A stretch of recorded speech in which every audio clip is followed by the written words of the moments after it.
Confírmase o segredo a voces da política en Galicia. Alfonso Rueda presenta a súa candidatura a presidir o Partido Popular de Galicia. Esta tarde fixo o anuncio en Pontevedra, na xunta directiva do PP da provincia que preside dende hai 6 anos. Non sei se inesperado, pero con moito sentimento. Eu veño a pedir aquí a utilización do meu partido a miña xente para ser candidato a presidir o Partido Popular en Galicia.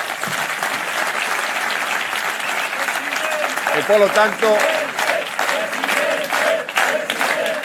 deste xeito, Rueda postúlase de xeito oficial a substituir a Alberto Núñez Feijóo como presidente dos populares galegos, tras a súa marcha a liderar o Partido Popular a nivel do Estado. Nunca na miña vida busquei ser o que vou ser agora. Estou moi orgulloso de poder chegar a selo e sei que se ao final o vou conseguir é porque vamos a conseguir todos. E iso a mí non se me vai a esquecer.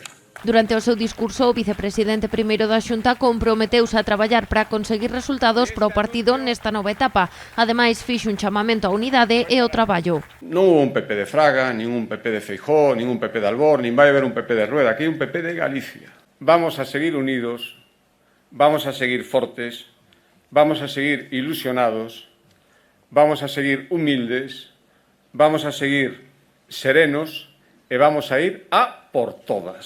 Despois de 13 anos no goberno da Xunta de Galicia, Alfonso Rueda tamén puxo en valor a súa experiencia como membro do equipo de Alberto Núñez Feijóo. Para el só tivo palabras de agradecemento e apoio. Me toca relevar a un líder extraordinario, a un líder que o foi todo.